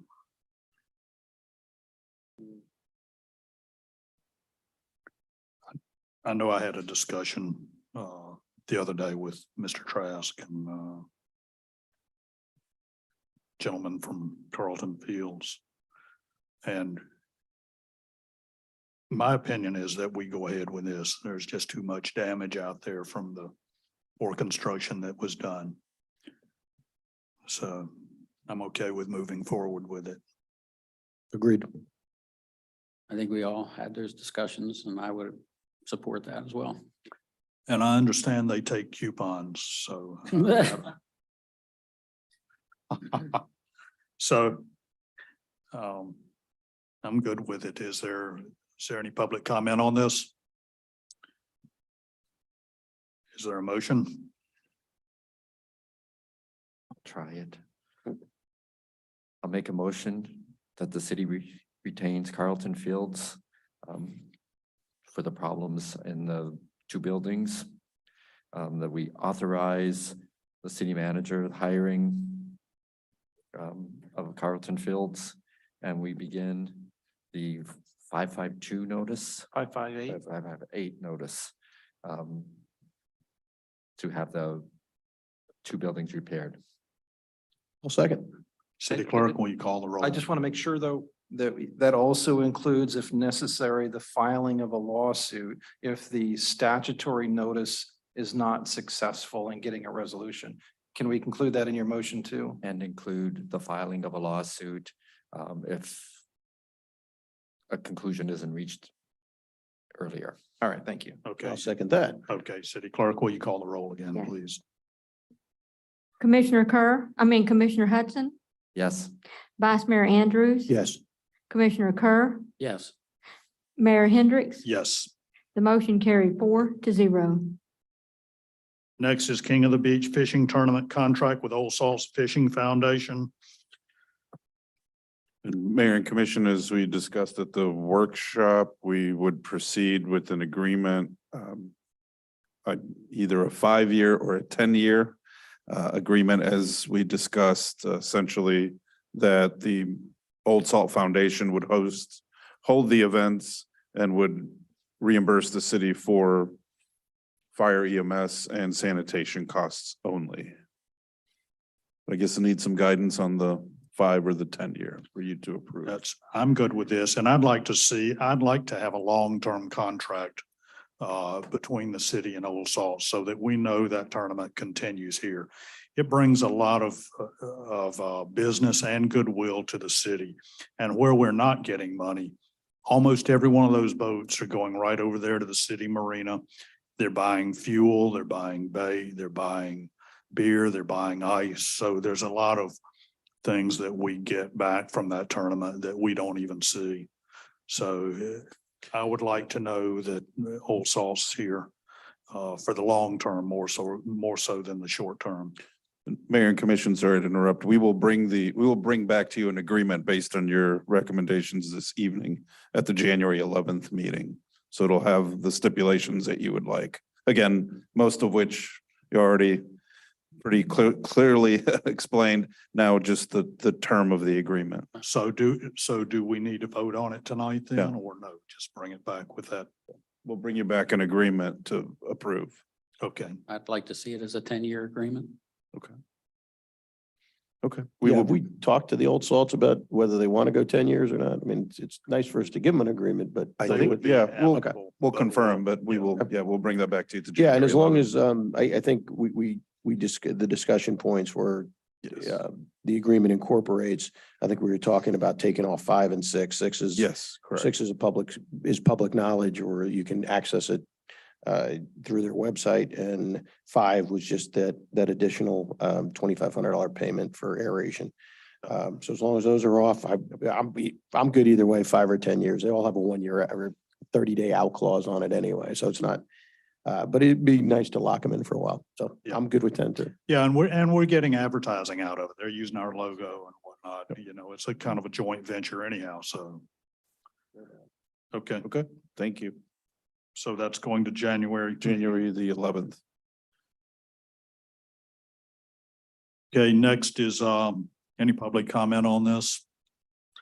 Next is refuse truck modifications and container purchase. Director And- Wepfer. Yeah, Mayor and Commission, we've discussed this at a couple of, or at least one work session, maybe 2 workshop, excuse me. And we are back based on those comments to bring back the purchase or have the discuss and looking for the approval to purchase the lifts for the back of the sanitation trucks and the trash containers, the 64-gallon size containers. Ms. Wepford. Light gray would be great. It would match my house. Okay, It doesn't matter, as long as I got a place to put stuff. yes, as Robin has stated, we have had this conversation a few times, so I am bringing it back to you all for final approval. As you see, we have the total charge for the 64-gallon containers.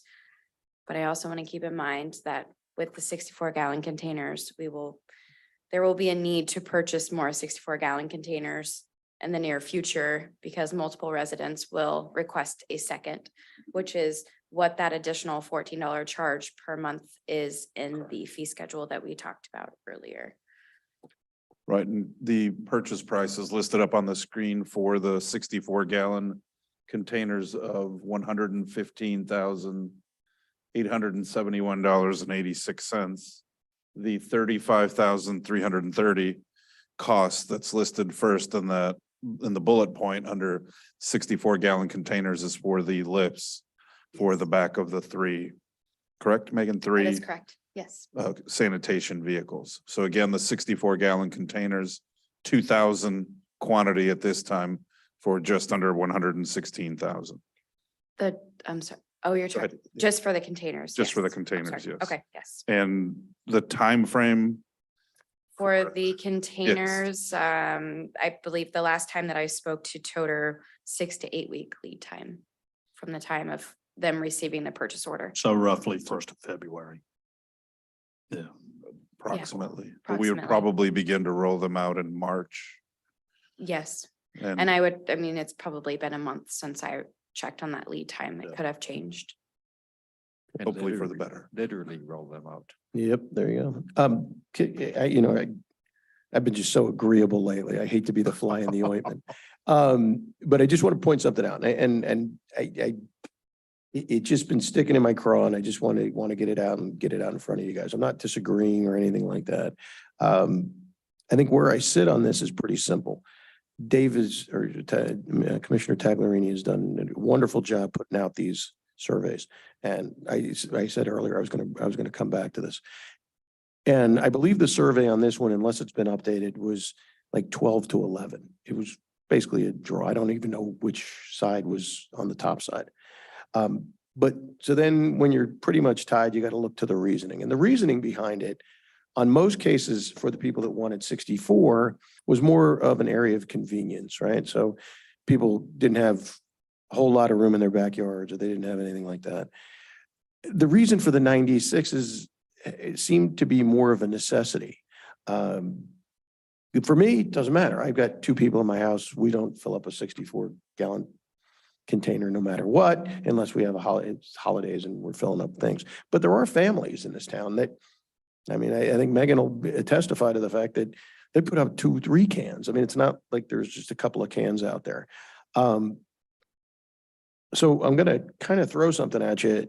If I'm not saying it's either my way, I'm going to stomp my feet. I'm saying if we don't go with the bigger unit, then maybe we don't even buy the 64 because we're going to have the same amount of people on the truck anyway. I do think that no matter what, the tippers are a no-brainer because a lot of people already have these cans that you can lift and put into the cart already. But if we're then doing the 64 instead of the 96, do we charge people for an extra 64? And is that fair? I don't know. I'm just kind of in a weird spot because it's only an additional $8,000 here to get the bigger ones, right? And then if they need an additional one, I think we're justified in saying, okay, if you want an additional one, we'll charge you an extra XYZ a month. But if we're kind of limiting them based on the amount of trash that they have already that's being picked up at the same price, I don't know. I just kind of feel like, and it hasn't been an overwhelming amount of support for either unit. So why not kind of err on the side of caution and cater to the bigger families instead of the smaller families? I don't, that's just my 2 cents. Like I said, I'm not being disagreeable. I'll go either way because it really doesn't affect me personally. But as far as, and honestly, people that come in the store, pretty split. I mean, I don't really see an overwhelming side either way. So again, I think we just err on the side of caution and go with the bigger ones if it doesn't create too much havoc. Okay, because I don't think it's, because I think we're just going to need more 64 gallons, and unless we're charging them, it's going to end up costing us more money anyway to get 64-gallon tanks, and then it'll be 96. Thank you. Yeah, but we'll be if they get additional containers, we also will be getting the revenue for it. Should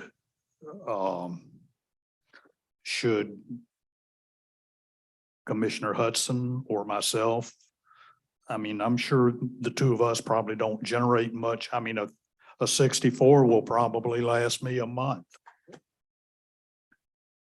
You would, who knows how much you generate, but you get my point.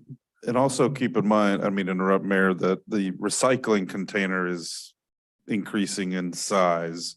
And there's a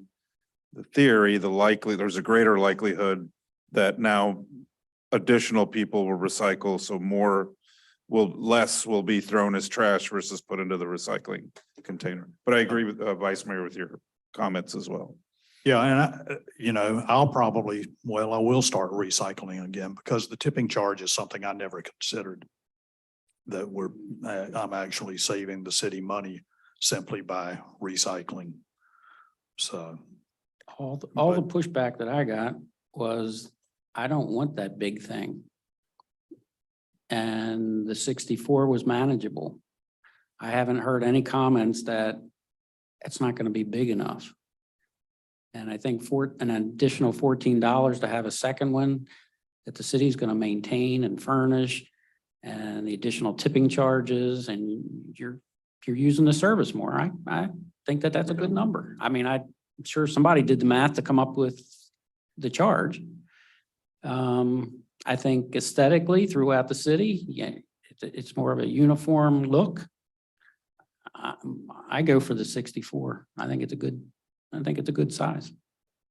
So and there will be, so all households will have 2 64-gallon containers. This is the recycling one and then the gray, The gray one? Yeah. You know, the grown gray brown mix of the same size. I think it's called sandstone. to be Sandstone, exact. yeah. goes, yeah, gray goes much better with the blue than. Still pushing for What- forest green.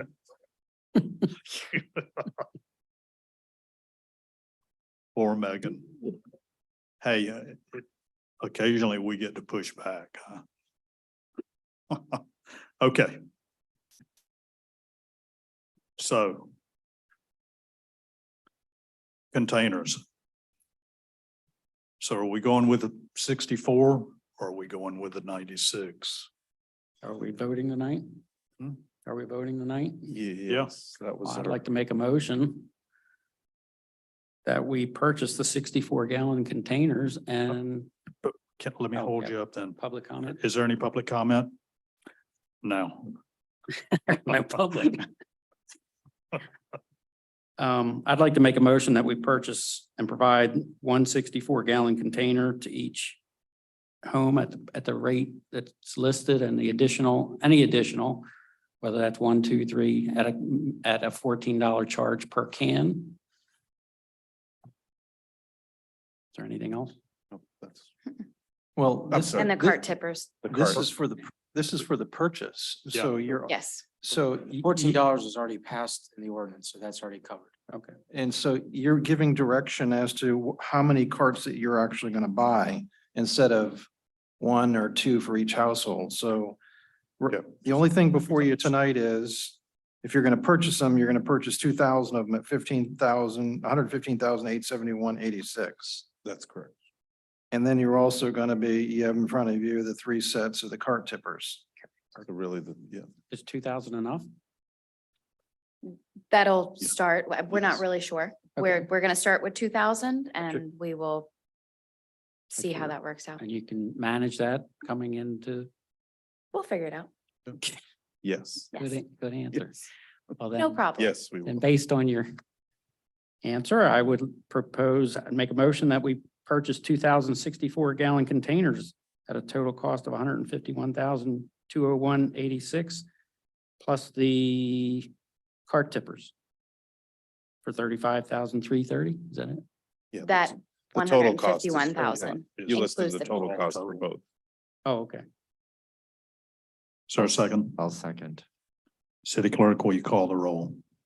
Commissioner Kerr, Yes. Commissioner Hudson, Yes. Vice Mayor Andrews. No, Mayor Hendricks, Yes. the motion carried 3-1. And we're gonna blame this on Mr. Kerr if we get any kickback. No, you can blame it on me too. I guess we're through discussion, but, and I understand Vice Mayor Andrews' point about you get a whole lot more bang for the buck with the 96, but they're just too darn big as far as I'm concerned. Sorry. No. Okay, next is Second Amendment extension for electrical services. Again, just looking for the approval as the item was introduced and briefly discussed at the workshop. Okay. Is there any more comment on this? no, like I said, when I worked here, I dealt with these guys and they are professional. They're great. And I don't think we've ever had a problem with them, Meg, right? I mean, they're terrific. So Okay, any public comment on this? Is there a motion? I'll make a motion to pass the Second Amendment extension for electrical services. Is there a second? I'll second. City clerk, will you call the roll? Vice Mayor Andrews. Yes, Commissioner Kerr, Yes. Commissioner Hudson, Yes. Mayor Hendricks, Yes. the motion carried 4-0. Next is Area 5 roadway and drainage project scope approval. Again, as we discussed at the workshop, be happy to answer any questions. Yep. I'm good on it. Any public comment on this? Do I have a motion? I'll make a motion to pass Area 5 roadway and drainage project scope. Is there a second? I'll second. City Clerk, will you call the roll? Mayor, can I just jump in here real quick? Please. I'm sorry. So we just need to make sure that when we do these two agreements, that they fall under task orders for a continuing contract that we have with this contractor. So if the continuing contract is still not in existence, we need to make sure that we have an amendment to do that, to extend it. It's my understanding from the city clerk during the break that the continuing contract has expired and expired as of January. So what I'm suggesting to you, if you approve these tonight, that we just confirm that the continuing contract is still in existence for this contractor to allow for this task order to be done without having to go out for an RFQ or an RFP. So, and I'm sorry I didn't have an opportunity to talk to the city manager or anyone here, but the city clerk brought this up during the break. So I just wanted to make sure. If that's the case, I mean, we've already discussed having that go out on RFP. I wonder if we should push this to January also. We would not have the RFP back by then. But we can delay it. Or February till we see what we're doing on an engineering firm. I just wanted to, if we can speak, we can be provided with that contract, the original contract that was issued through the RFQ process a couple of years ago. That's the starting point for me to take a look at it. The city clerk is pretty sure that it has expired. I think it has 2 1-year renewal options in it. So if they have the 2 1-year renewal options, we need to get, and the other one has not been approved, we need to do that, Mayor, or we need to go out to the RFP like you're suggesting. Well, I'd like to see us go on out to RFP. I know I've seen things over the past few years that I questioned on what we were getting billing wise from our present engineering firm. So I would like to see what's out there. I know we had some excessive charges on Crystal Isle project.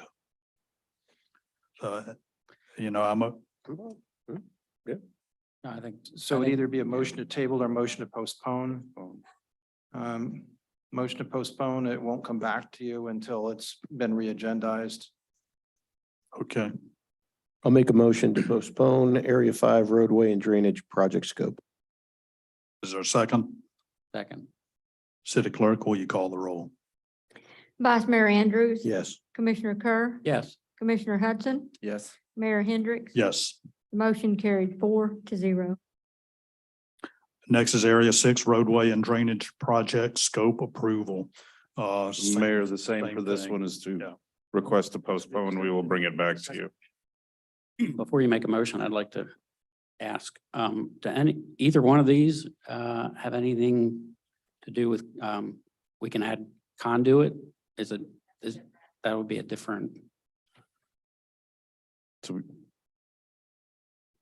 That's a different consultant, but we work collectively together. We're doing that with the Gulf Lane project currently. So. well, I'm we just have- saying if the roads are opened up, We have a consultant for that and we're Make working sure with that Duke that's not Energy. overlooked. That's Nope, all. it's not. I've Okay. already spoken with Duke Energy. We've already got a meeting set up to talk about both of these areas. Great. Thank you. Okay, any public comment on this? Is there a motion? I'll make a motion to postpone Area 6A roadway and drainage project scope. Is there a second? Second. City Clerk, will you call the roll? Vice Mayor Andrews. Yes. Commissioner Kerr. Yes. Commissioner Hudson. Yes. Mayor Hendricks. Yes. The motion carried 4-0. Okay, next is rebuild Archibald Park restroom building scope approval. And Mayor and Commissioner, we do ask that we table this item as we do need to comply with a federal statute, state Florida statute regarding a consultant's competitive negotiations act. So this would be a motion to postpone as well, Okay, since we don't have a date. Sorry.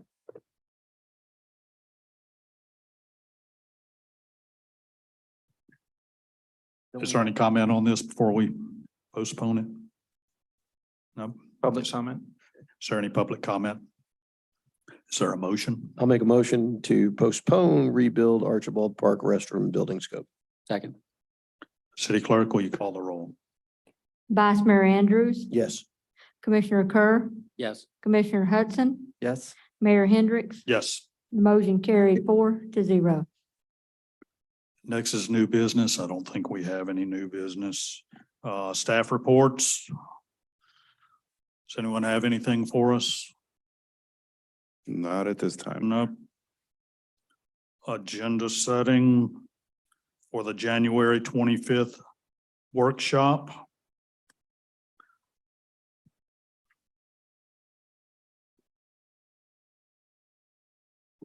From prior discussions, we will have an update on our comprehensive plan by Mr. Murphy and by various planning staff. Make sure that we're complying with Florida statutes and requirements that we are required to make. We're gonna have a discussion regarding where we are with the ordinance that the city adopted back in 2020, ordinance 2020-05, the slow speed minimum wake zone. We did receive some data from the Pinellas County Sheriff's Marine Unit that the state requested. And I'm having an update with the state over the next couple of weeks to see what we need to do next after that. And an update also on John's Pass dredging and the permitting. Apparently the hurricanes and tropical storms have delayed various permitting, but we are scheduled to have a permit discussion as to what the status is also over the next few weeks, likely in early January, but we will have this as a discussion at the January 25th workshop meeting. And also the fourth item, the frequency of public fireworks displays, as prior discussions led us to whether we were going to have one display on the around the 4th of July, or whether we were going to have 2 or 3 smaller ones throughout the year. Okay. Those are the 4 items that I have. And that's something this is probably a little thing, but we're cleaning up the city and helping our sanitation department with these new containers. I'd also like to see a city ordinance to where you have to put your container away. And maybe I'm being the fly in the ointment, but I know of people that are leaving them out all week and they're either just sitting in the drive or, I mean, am I being a little too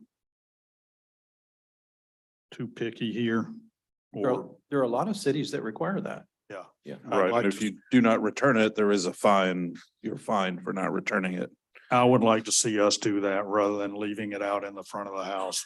There's no reason they can't be put in the garage or on the side of the house. Rather than To like that to be a workshop discussion item yeah, on the 25th. out, rather than out in the front yard.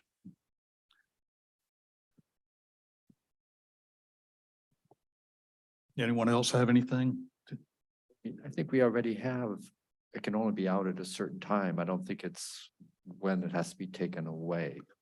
I think you're not, Yeah, there's not, so anyhow, that's one of those little things. Okay, Well, we're gonna have the Johns Pass Village Activity Center, so it's gonna be pretty full. Yeah. That's for the January 11th regular meeting. That's on the regular meeting. You're right. Yes, You're right. the 2 ordinances. And hopefully we'll have something to talk about on the purchase of that property.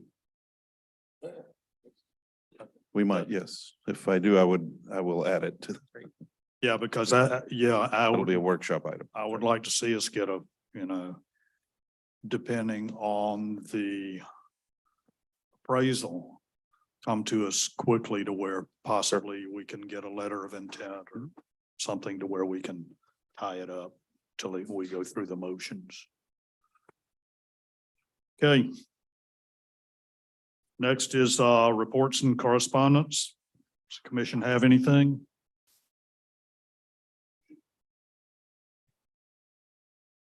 I'm good, other than I don't think this will affect us. I got an invitation to the governor's inauguration on the 3rd, so I'll be going up there for that and fighting all the traffic. Mr.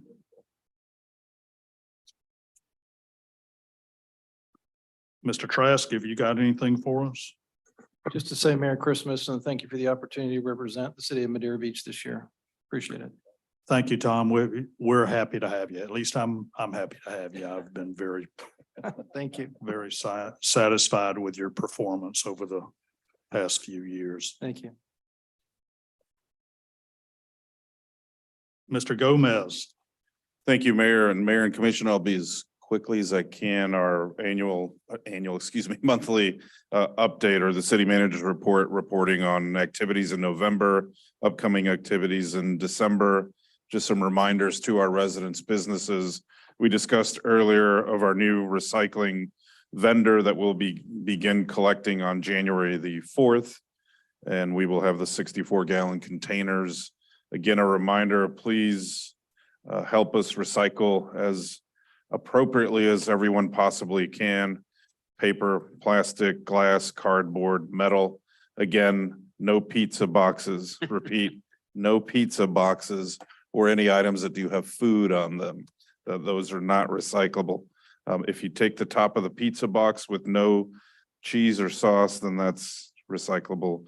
Cardboard, encouraging folks to also, a little bit on the environmental stewardship, try to use recycled bags when you go shopping, et cetera. I bought another one the other day, and we may actually begin providing some to folks to also help them in their shopping. Just helps ease a lot of the trash that I did pick up this past Saturday with the turtles and the Saturday before with the pirates.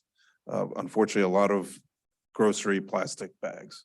So that should be helpful. We did remodel or conclude the remodel of our city hall, and we are working on establishing or continuing with the success of our 75th anniversary shirts, hats, et cetera, and we will be adding more. Some of those items have already arrived, and we're encouraging residents to come to City Hall starting Monday, December the 19th, where those that utilize a resident permit parking pass can come in and pick up their resident parking permit starting this coming Monday, the 19th, and they can take a look at our remodeled City Hall. As we heard this evening, lots of projects happening, from the beach groins to eventually the dredging, road repairs. We do ask for everyone's patience while a lot of these projects will be starting coming in 2023. I think we unfortunately do not have an update on the repairs of Gulf Boulevard in the 149th block, or in front of the former Bank of America building, where there is a natural spring, according to the Florida Department of Transportation. There have been the traffic barrels there with water for months, and we just do not have a start time. A good recommendation from a few residents this past week is to contact FDOT. I know Ms. Wepfer spoke with them the other day and asked, and they did not have a start time for that. I think, as many of you have observed, the DOT contractors have been making the repairs to the bridge between Madeira Beach and Treasure Island. Those will continue through January. There will be a lane closure likely in the first week in January on our side, or the southbound side of the bridge as you leave Madeira Beach and go into Treasure Island. Yes. Robin, you think they can put that off for a couple of days during the seafood festival? Yeah, we've asked, and I think they acquiesced to not do the work on, which they typically do. Well, I shouldn't say typically, but we asked because it is a Friday, Saturday, Sunday, shouldn't be a gigantic issue for them to not have it during but yeah, good comment on that, Mayor. And just lastly, a lot of data, lots of activities, staff's busy processing permits, applications, really not much of a slowdown. Our parking revenues are still up every month from the prior year for the same month. And again, we do get folks we've added signage, we've added a lot of signage, we've done quite a bit to encourage folks. about the responsibility of paying and making sure that it's correct. But unfortunately, we still have a few who disagree, and conversely, that's why we have to enforce in order for the parking enterprise to function correctly. I know that doesn't really impact residents very much. It's more of our visitors, but we're constantly reminding folks how to do that, including our staff, our enforcement staff, when they are physically out at the village. Yeah, Robin, can I interrupt you really quick? Can we put that on the workshop?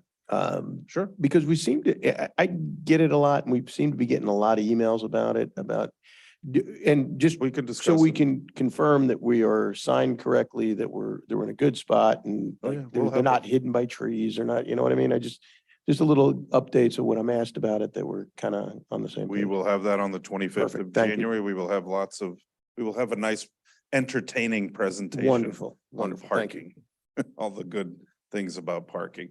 And lastly, again, just a reminder about the recycling, and these are the types of flyers this is the flyer that Waste Pro is putting out and sending to all residences. So that's where we will be come January.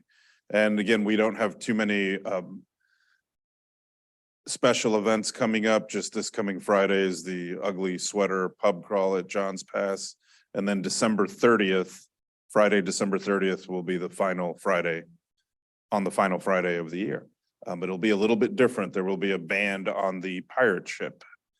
So we're trying a little bit, the John's Pass businesses and the Friends of Parks and Recreation. I've had some discussions with our recreation staff, and they wanted to try something a little bit unique. So the pirate ship will be stationary. It's not going to be moving. It'll be stationary next to the board where it's normally docked at the boardwalk. So should be kind of interesting. And other than that, I just want to wish everyone a very happy holidays, Merry Christmas, Happy Hanukkah. Look forward to a fantastic 2023, and appreciate all of your support, Mayor and Commissioners, and certainly all of our fabulous city staff who every day come in here or during the work days, but come in and take care of all our residents, businesses, and nearly 2 million visitors in 2022 to Madeira Beach. Wow, nice. Thank you. I'll be happy to answer any questions. No, I do want to make the comment that I don't think morale has been any higher in Madeira Beach than it is with the employees than it is right now, Robin. I credit you with that. You've done a fabulous job. Thank you. City Clerk, what have you got for us? Qualifying period ends Friday at noon.